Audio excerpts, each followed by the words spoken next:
I am a 36 years old male. My wife passed away 2 years ago. I have an 11-year-old son named Sean. I'm doing okay, with money. I have a stable income and support system. I have a friend named Kate. We've been together since we were kids. She's like a sister to me, although she tends to boss me around. She's introduced me to her female friends, hoping that I'll settle down again. I told her I have other priorities and I'm required to focus on Sean and his health. He's diabetes. Kate thinks there's something wrong with me, but not everyone's circumstance is the same. I started noticing a pattern in her behavior after she introduced me to a friend of hers. She'd tell me to leave Sean at home when we hang out and meet her friends. She'd tell me to take down any pictures that have my son and wife in it because ladies will assume that I'm a single dad or still married, and that'd limit my chances in dating. I told her to knock it off, and she said that she was looking out for my social life, saying I'm ruining it and exhausting myself. I stopped talking to her for days. Then I decided to let it go. She's been insisting on bringing her friend to visit me with other friends. I agreed to have them as guests. Kate suggested I take Sean to stay with a relative since it'll be adult dinner, but I refused. He was comfortable in his home and didn't want to go. Kate was at my place before her friends arrived. I checked on Sean and told him to tell me if he needed anything before he went to sleep. At 12:30, while I was sitting and just starting to chat with Kate's friend, while Kate kept blinking at me with a smirk on her face, I got a text message from Sean telling me he wanted to use the bathroom, but the door handle was stuck and he couldn't open the door. I went upstairs to check. Kate followed me. I found that the door was actually locked. I was confused. I asked Sean and he said he didn't lock it. I started looking for the key. That's when Kate quietly handed it to me, saying she took it. I was stunned. I opened the door for Sean, then I asked her why she locked the door. She said that lied to her friend about me not having kids and didn't want her to see Sean. She said it was no big deal since he was sleeping, but I was furious. I started yelling at her as she kept shushing me. Everyone started leaving after I yelled at Kate and cussed her out for doing this. She blew up after her friend left and said I was an idiot because most people don't mention kids until after months into dating, and that I didn't deserve her help to move on when she thought I was a decent, sane person. I called her stupid and told her to get out of my house. She told me to wallow in my misery and left. Then her friends kept blaming me for making a scene and treating Kate like that, especially since she cooked dinner and helped a lot.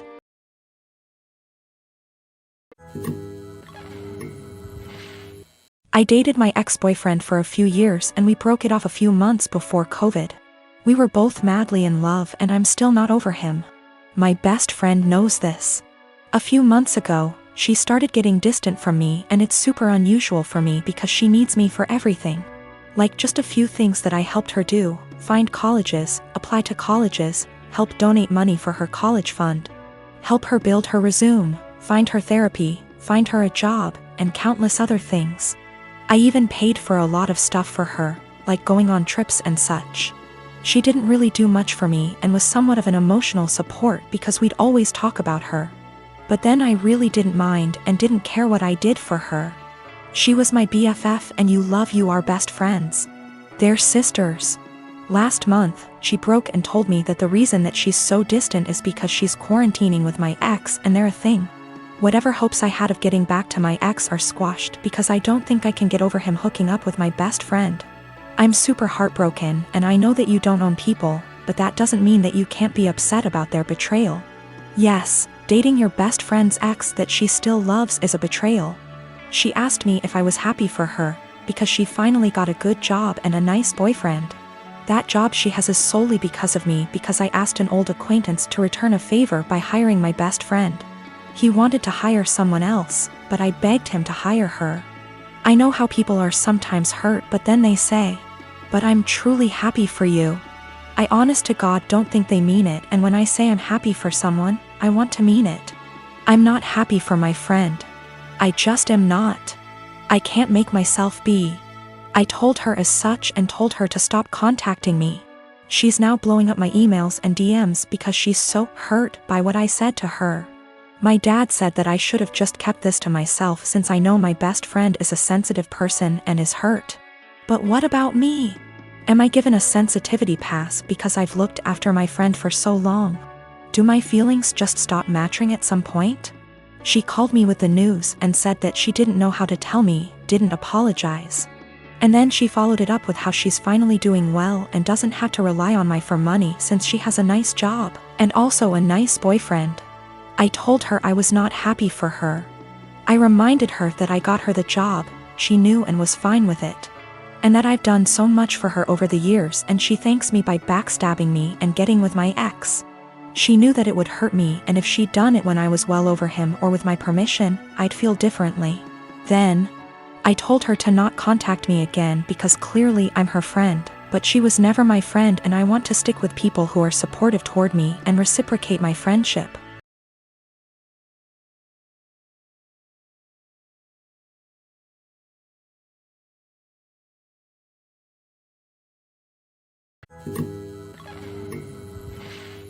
My boyfriend and I have been together for 2 years now.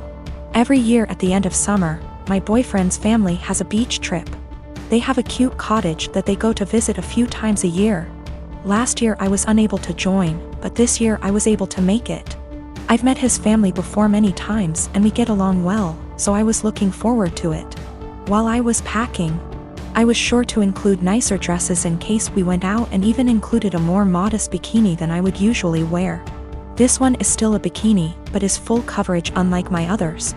I know his family can be a little more conservative, so I kept that in mind when packing. I even went over everything I packed with my boyfriend.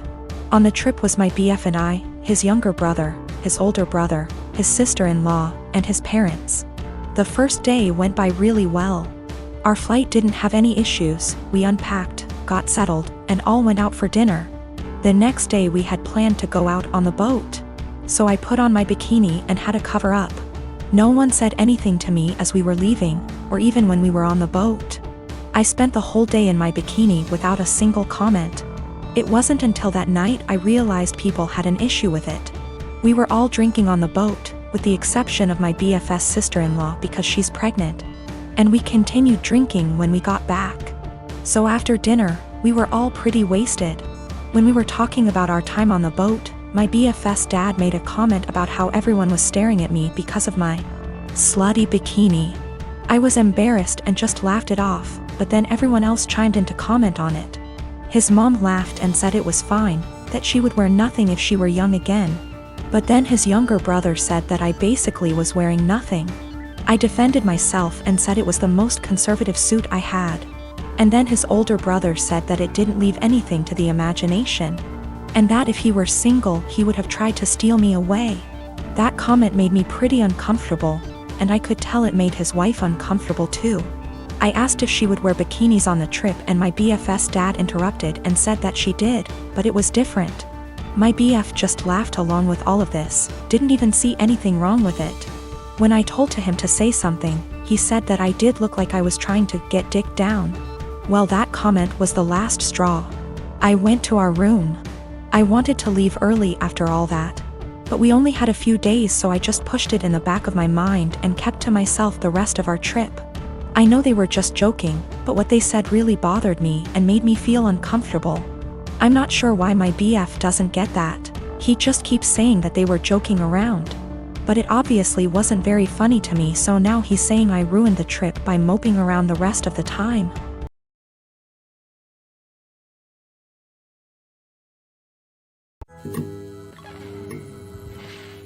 I have been with my wife for 10 years now, and she always has had this habit of making me look bad with our finances. Whenever anything regarding spending money comes up, she will always say how broke we are and she doesn't have the money to do this or buy that. The thing is, we are doing well financially.